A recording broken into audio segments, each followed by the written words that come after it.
Have you ever had a bad reaction to the certain someone who seemingly knows how to push your buttons? Not only that, have you ever felt how certain topics invoke emotions within you that make you extremely uncomfortable? So much in such a way that it feels personal to you? It may be hard to pinpoint and put a finger on it, and maybe you can't identify with those specific emotions immediately. However, when you give it some thought, you soon realize that your reaction was an emotional trigger. Emotional triggers are negative reactions as they are emotional responses to situations or people whom we feel uncomfortable and vulnerable around. The triggers often lead us feeling angry, anxious, envious, doubtful, fearful, even sadness and shame. Emotional triggers are deeply rooted within our egos, which is of the mind. And while many clinicians turned would-be authors have suggested that triggers are deeply connected to perfectionism, I like to disagree. Triggers are deeply seated within, as they are emotions that have yet to be dealt with. And most triggers come from trauma that is oftentimes unknown and hasn't yet been healed. Triggers are a means to reveal to us our own hidden ideals about ourselves that we may or may not like. Oftentimes, it is a trigger that initiates a response that reveals our own limitations of how we are not living up to our own expectations or the expectations of others. This is mistaken for perfectionism.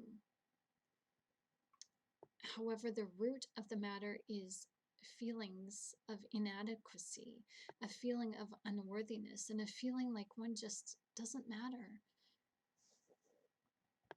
See, something happened to me just yesterday as I was faced with my own hidden feelings of inadequacy. I was in conversation yesterday with someone who was trying very hard to shame me. This was to elicit a response to get me to do something they wanted me to do, but we both couldn't figure out what there was to do. We were both in a helpless and hopeless situation.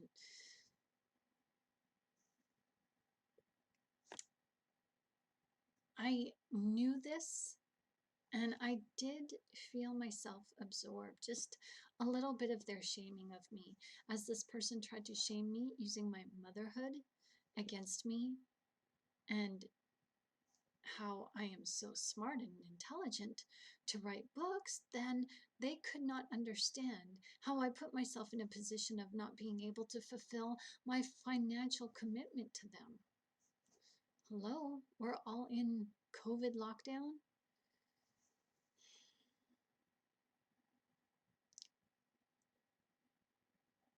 Then when that didn't work and I didn't respond as how they thought I would, this person used the Christmas season against me, telling me that they were unable to provide Christmas gifts for their family.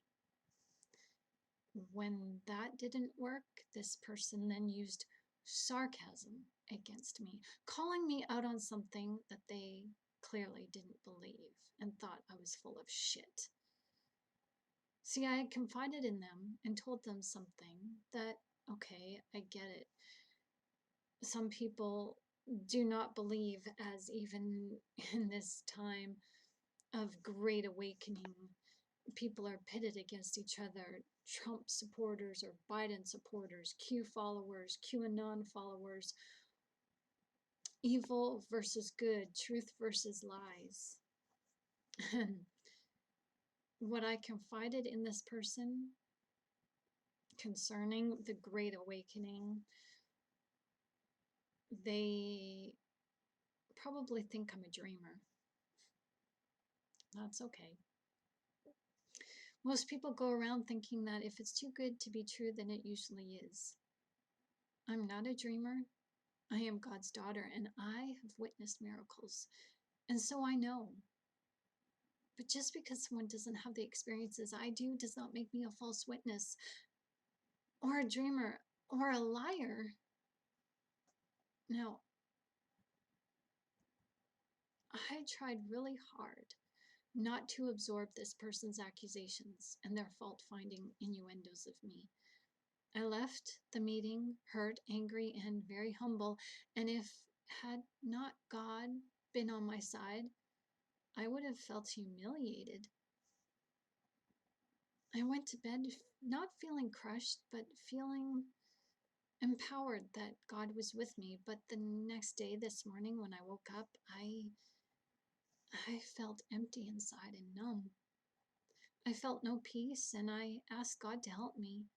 But guess what? I didn't wait. Instead, I turned to my ego, and I let my ego run amok. I let the inner child in me feel inadequate, unwanted, tossed aside, as I allowed my ego to lead me into sin, as I began to speak in a way that was familiar to me, against God. Oh, God's not with me. God doesn't love me. God has rejected me. Where is God if this is happening? And that's my ego talking, and I let my ego lead me into sin. I felt I didn't matter to God, as my ego doesn't matter to God because the ego is full of sin. My ego was trying to convince me that God had left me and that God had fed me to the wolves, and therefore I must mean nothing to God. Now I'm sharing this with you because this does matter. There's been a huge breakthrough with me, even though still it's at the end of the day, I still feel so sheepish. I feel drained. I feel exhausted. I feel like I just want to go to bed and cry. But I need to share this breakthrough with you in hopes that this will help you.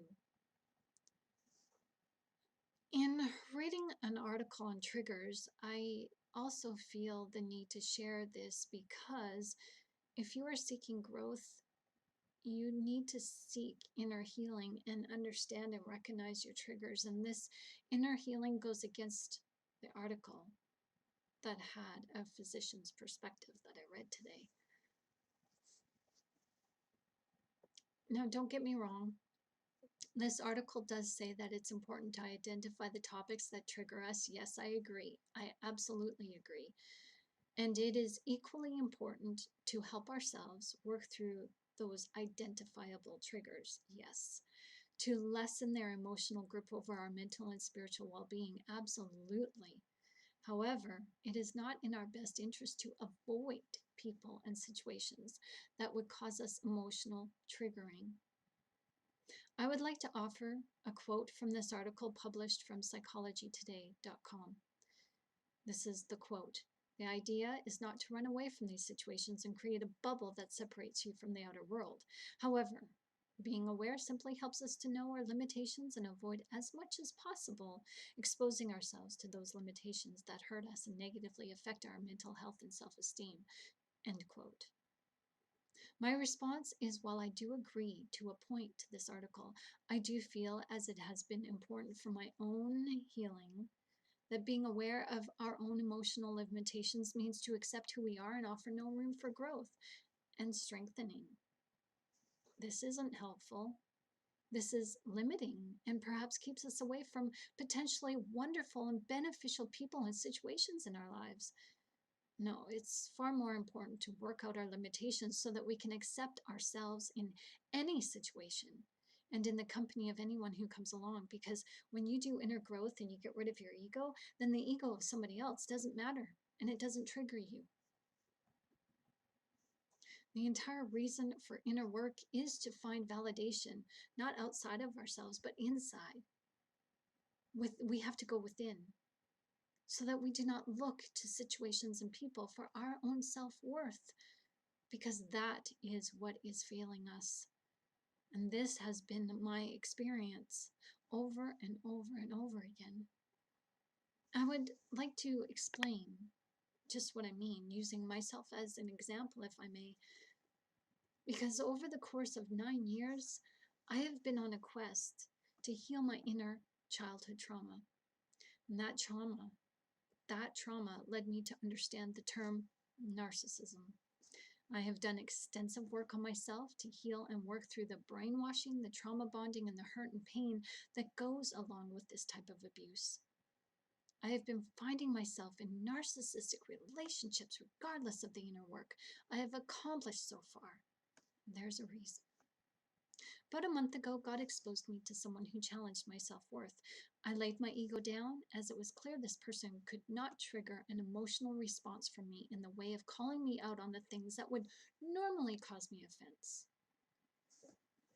However, one topic of discussion revealed this person's jealousy of me.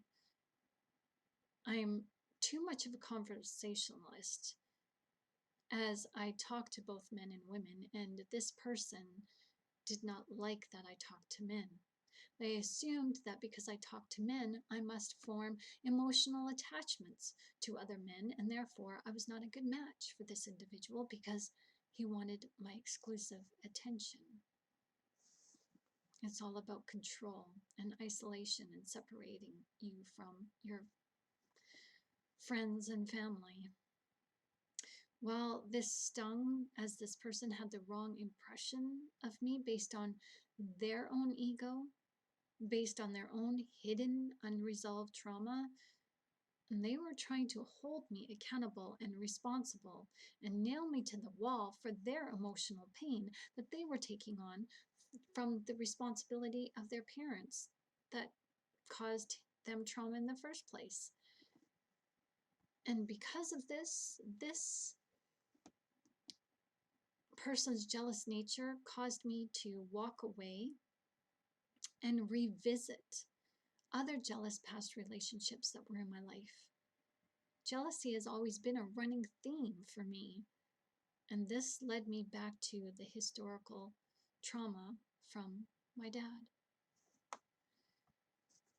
My dad had a jealous streak, and because of his jealousy, he severed all ties with me. He has denounced me as his daughter and has never met me as far as I know. He denied me before I was even born. Not only that, a lie was told about me that he believed. And that is what I absorbed as I was a helpless child developing in my mother's womb. See, jealousy is a lie. It is a falsehood. And it is the anger that causes people to sin. God tells us not to sin in our anger. God tells us not to give in to gossip or slander or jealousy. God tells us not to give in to slander or gossip. God tells us to even do not give false witness. And jealousy is all of these things. The assumption acts as the false witness. The assumption in jealousy is the false witness. The false witness gossips in the individual's mind as the person acts out and speaks out in their ego. And that leads someone to slander the innocent, causing division within the relationship. I have always been thought of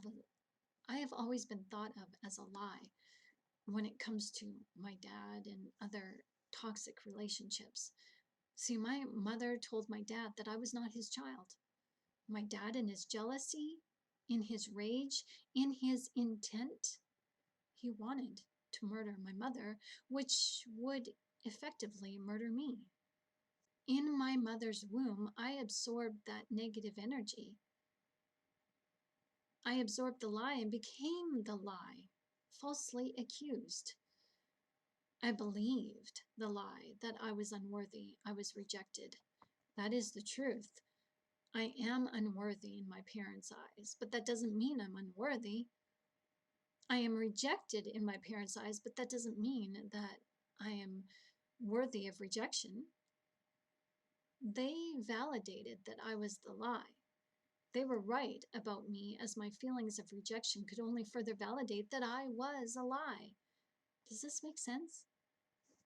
I had no reason to have a healthy relationship because I was the bad person.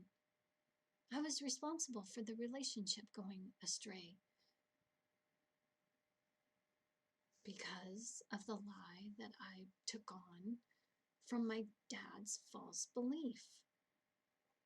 See, jealousy doesn't need proof, and I couldn't give any. I have been helpless in my attempts of rectifying someone's jealousy. As facing a jealous person, it has always been my word against theirs, and their word has always trumped mine, even when I present them with proof. This jealousy has caused me to feel shame. All my life, I have been fighting this. I have been struggling to find my place in the world, and I even became a mother at a young age. I wasn't ready to be a mother, but I get why I chose to be a mother back then. It was to invalidate the shame I felt for myself. If my children accepted me, then I would be invalidated within that lie, meaning that I would come up out of that lie and I would get rid of those feelings of inadequacy I had about myself. If I could just love my children in the way that I wasn't loved, that would right all the wrongs. And I would be able to show my parents, show them that I was worthy of being loved. However, because I was toxic in my inner child, I pushed my children away. I abandoned them as I was abandoned. I repeated the mistakes of my parents, not as how they had done. By working on myself, I have tried to amend the wrongs that I committed against my children. I have learned from my wrongs. I have learned from my wrongs. I have learned that I have to learn to forgive myself. And in forgiving myself, I can forgive all those other people who have wronged me, because I understand that someone has wronged them and they are projecting that wrong onto me and others so that they don't have to take responsibility for themselves, and mainly for the one that wronged them, because they can't. It's an exercise in futility. Taking a look at my triggers has taught me a lot. That those who have traumatized me, I have been carrying the burden of their responsibility all along.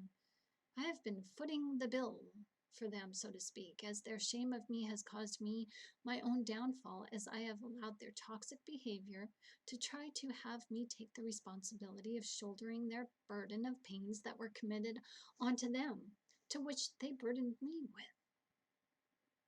I realize this is what other people are doing also.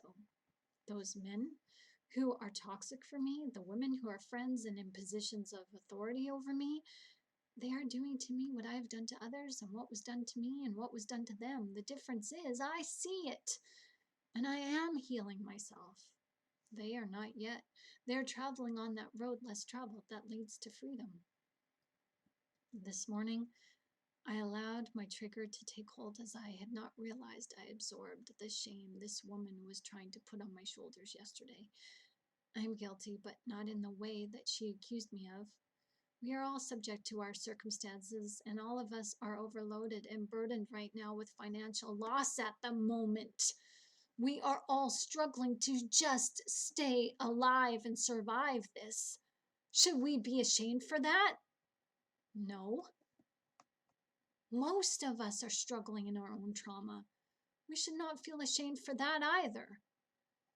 We are all doing the best that we can. Some of us are not yet ready to look at ourselves, to get honest with ourselves, to heal. I am on a personal mission to be set free of this trauma. I'm so tired of living with it. I don't care if it gets ugly at this point. And this morning, it was getting ugly as my ego was throwing a temper tantrum. I tell you, I just want out. And the only way out of this trauma is to go in. I'm willing to go in, and I'm willing to go in with you, and I'm willing to go deep. And today, after my inner child tantrum, I was shown exactly what the truth about me is. See, because of my parents' rejection, because my mother was toxic, I have been a child of the foster care system. I have had no family to call my own. I've had no anchor point. And that only added to the pain of feeling inadequate and feeling unworthy and unwanted. This has been my hidden pain, a burden that today, like no other days, I have put on God's shoulders. Growing up in a home where I did not feel loved, and I was met with silence and no reward for good behavior, for goodness sakes. I have taken this on into my adulthood. As a child who, walking in silence, going through the motions, hiding her pain, unable to talk about her pain, it was just easy for me to exist. And that's what I feel like as an adult. I'm just existing. As a child, I had no hope for myself for the future. And how could I? As a foster child, I was always waiting and expecting for that day, for today to be the day that I would be taken out of my comfort zone and moved somewhere else. There is something about foster kids that many people do not know. That when we know we are unwanted by our birth families and we are placed in multiple homes and not being able to attach ourselves to the people in that foster home, we lash out. We take it personal that we are unwanted. No one tells us the legitimate legal reasons why we can't stay in someone's home. No one tells us the truth. Instead, we are tossed around from home to home, and this forms a standard of belief we take personal. Some of us are so burdened by this that we lash out, not understanding why we're lashing out. When we have overstayed the normal time in foster care that we are used to, this is also an added burden and an unconscious behavior that causes us to lash out so that we will be forced, or the foster parents that we're living with will be forced to give us back, and we will be placed in another foster home. Our imprinting of trauma does not have any memory of being wanted or staying for too long. It's the opposite. When you are tossed from home to home, this is your normal. When a new normal comes along that challenges that, you tend to go squirrely, not understanding or knowing that staying in a home long term is healthy and for your benefit. When you don't know what love is or what it is supposed to feel like, it is a foreign concept that no one tells you what to look for, what to feel, or what to even expect. So if you understand what I'm saying, and if you are a foster parent or you're thinking of taking on foster children, I would really encourage those of you who are wanting to do this wonderful, beautiful thing to really sit down and talk about with your foster children what unconditional love is. Explain to them what it is. This is something we do not know and we shun because it's a foreign concept that is hard for us to comprehend. Now, I understand unconditional love through the Word of God and from being a mother, but understanding it and feeling it, well, that's two different concepts for me. I went ballistic today, retreating into the favored numbness of my youth because I felt shamed. I felt abandoned by God and I felt like I didn't matter. If I was loved by God, then why didn't He bring a miracle, a monetary miracle for me? Why did He allow my enemy to triumph over me in the way of shaming me and belittling me? God showed me that today I was triggered. It was a necessary trigger as I needed to have those feelings of conditional love addressed. I need to understand how people betray us and fail us. I need to understand that God's silence is not abandonment. I am used to silence, and I take silence as abandonment and rejection of God because that is what people have done with me. They have ignored me in their silence, and their silence was to validate that I just did not exist. Today I was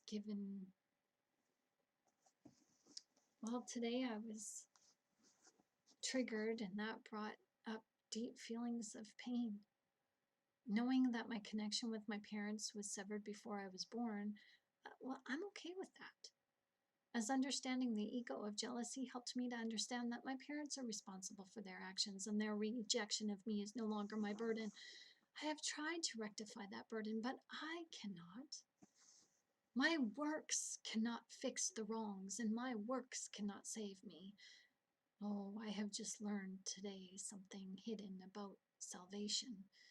The ego in the mind tries to do works, tries to get us to save us from ourselves. Jesus is the only one that can save us. His love saves us from rejection of ourselves. Today I felt numb inside, and I felt like I'd just been deflated. I have been fighting for weeks and months and years, and today finally I submitted to the fact that if God does not love me, I am a rogue individual. I don't want to be a rogue. I want to be God's daughter. I want to be loved by Him. If I did not have the affections of God, then I don't have a reason to live. Not that I'm suicidal, but why am I here then? If God rejects me, then what does that say about me? I'm invisible. I'm empty inside, unwanted and hated by the enemy and turned away by God. Does that make sense? No. But my ego was saying I'm nothingness and I'm nothing. Even when God's word says otherwise, my ego was trying to convince me that I'm nothing without God, and we are nothing without God. And that's the point. God needed me to see that I am nothing in this world, but everything in God's kingdom. God had to get me to forsake myself, me, the old me, the me that no one wants. I had to forsake her in order to find myself, the woman that God loves, the spiritual being that is rooted in unconditional love for myself, for others, and for God. Today, that numbness was a time of silence. And through knowledge and understanding, a resurrection within me occurred. I have forsaken the ways of those who have left me behind. I have forsaken the me that others believe I am and the me that I believe I was. I am God's daughter. Chosen as heaven is my birthright. I am adopted, and there is nothing that can keep heaven away from me. Love already knows this. The burden of fear that is the ego does not. My ego tried to force God to turn me away, just as we foster children tried to get our foster parents to send us back into foster care when we rebel. Today I was rebellious, and it has been a day of liberation for me regardless. I trust that with me sharing with you my story, you can see how triggers, as unhealthy as they are, can help you to define you as you endeavor to work out those triggers to release yourself from the hidden burden of emotional attachment. It matters not what other people think of you. It really doesn't. It matters only what you think of yourself, and if you think of yourself in a negative way, you become that negative. But it's up to you to decide. You want to believe the lie of the ego and slander yourself, or do you want to believe the truth and live in harmony with yourself? Because if you're slandering yourself, you're breaking God's law. You are sinning. When you sin against yourself, you're sinning against God. To get rid of your ego, you have to desensitize yourself to your ego by getting rid of those emotional triggers. You can't avoid it. God brings others in your life to help you, not hinder you. Clinicians say to avoid those things that cause you pain, but that's living in fear. When you face your challenges and persevere through them, you become strong. You become courageous to stand and face yourself. And yourself is your biggest enemy. This takes great courage, and this is the only way you will ever be able to face others. It is the ego that likes to put the burden of blame on others. So and so made me do it. The fact is, you are responsible for your choice. You choose how you want to live. You want to live under other people's control through their perceptions and assumptions of you, or do you want to live in integrity and truth of knowing who you really are? Triggers are your emotional inner child fighting to be heard, yes, and fighting to stay alive, of course. Today might be the day that you finally hear your inner child by healing your inner child through God's loving help and guidance. You are not alone in your struggles, and you are not alone in your pain. Triggers are a means to help you to see how you can rise like the eagle, to come up out of the ashes and fly high into the sky, to rise above as God makes your enemies your footstool. Your enemy number one, your ego. Now, I hope with me sharing with you about my struggle has helped to ease the burden of your own struggles. We are all in this together, and if you need someone to talk to, please email me. I'm always just an email away. If you like this video, please support me by giving this If you like this video, please support me by giving this video a like, subscribing to my channel, and tapping that notification bell. If you want to work on your own healing, I do have 3 e-courses available for you to download. If you are feeling depressed and contemplating suicide, I have a workbook journal for you to work through, as this is a 12-week program that helps you release the burden of suicide and depression with biblical understanding. So here's my links to find some more help. If you have found this video helpful, thank you for listening, and please be blessed. Tune into other episodes by, again, liking and subscribing, and share this video with your friends and family. Thank you very much. Much love to you. Bye-bye.